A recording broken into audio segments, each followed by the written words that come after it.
July 15 పరిశుద్ధత యొక్క ప్రభావము. కాబట్టి దేవుడు మనకు ఒక కఠినమైన ఆదేశాన్ని అనుగ్రహించారు. అందరితో సమాధానమును పరిశుద్ధతయు కలిగి ఉండుటకు ప్రయత్నించుడి. పరిశుద్ధత లేకుండా ఎవడునూ ప్రభువును చూడడు. మీలో ఎవడైనను దేవుని కృపను పొందకుండా తప్పిపోవునేమో అనియు, చేదైన వేరు ఏదైనను మొలిచి కలవరపరచుట వలన అనేకులు అపవిత్రులైపోవుదురేమో అనియు చూచుకొనుడి. హెబ్రీ 12:14-16 మరియ స్వరం వినగానే ఎలీజబెతు గర్భంలోని శిశువు ఆనందంతో గంతులు వేసినట్లే మరొక విశ్వాసి జీవితంలో ప్రకాశించే పరిశుద్ధతను చూసినప్పుడు క్రైస్తవుని అంతరంగంలోని కృప కూడా ఉప్పొంగుతుంది. వాస్తవానికి ఒక సమాజం మొత్తంలో ఆత్మీయ జీవాన్ని రగిలించడానికి ఒక పరిశుద్ధుడైన దైవజనుడు చాలు.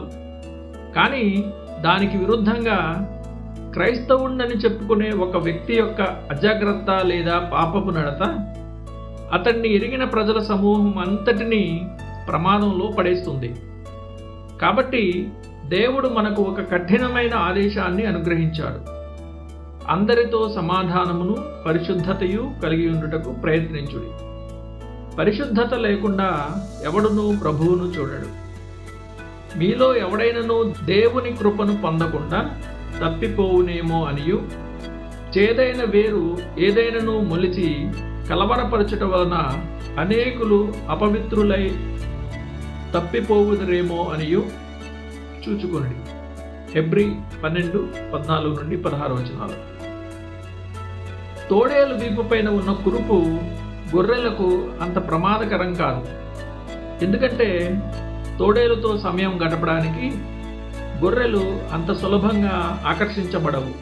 కానీ ఆ వ్యాధి గనుక ఒకే మందగా కలిసి జీవిస్తూ, ప్రార్థిస్తూ, వాక్యం వింటూ, మాట్లాడుకుంటూ ఆత్మీయ సహవాసంలో నడిచే క్రైస్తవుల మధ్య వ్యాపిస్తే అప్పుడు అది అందరికీ అంటుకుంటుందనే భీకరమైన ప్రమాదం పొంచి ఉంటుంది.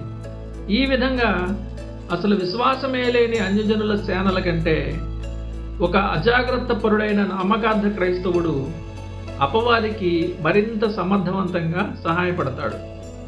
వాస్తవానికి సాతాను పిడికిలి నిండా ఎన్నో పాపాలు, తప్పులు ఉన్నప్పటికీ వాటిని ఇతరులకు పంచిపెట్టే దళారీలుగా అనగా ఏజెంట్లుగా వాడుకోవడానికి అపవిత్రులైన నామకార్థ క్రైస్తవులు దొరికేంత వరకు ఆ పాపాలను లోకంలో ఎలా చొప్పించాలో వానికి పాలుపోదు.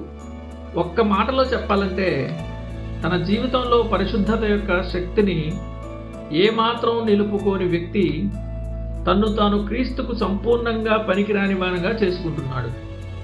నువ్వు ఇతరుల కొరకు విజ్ఞాపన ప్రార్థన చేయాలని ఆశిస్తున్నావా? పూర్వకాలంలో ఒక భీకర తుఫాను వచ్చినప్పుడు ఓడలో ఉన్న ఒక దుష్టుని చూసి అన్యుడైన ఒక నాయకుడు, నువ్వు నోరు మూసుకుని ఉండు, నువ్వు ఈ ఓడలో ఉన్నావనే సంగతి దేవుళ్లకు తెలియనివ్వు అని హెచ్చరించాడు.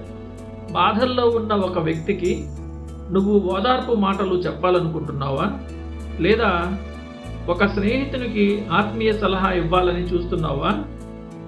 నీ స్వంత జీవితంలో ఆ పవిత్రత కనపడనంత వరకు, అంటే ఆ పరిశుద్ధతను మొదట నీ జీవితానికి నువ్వు అన్వయించుకోనంత వరకు నువ్వు కేవలం పరిహాసం చేస్తున్నావని, అనగా నాటకం ఆడుతున్నావని వారు భావిస్తారు.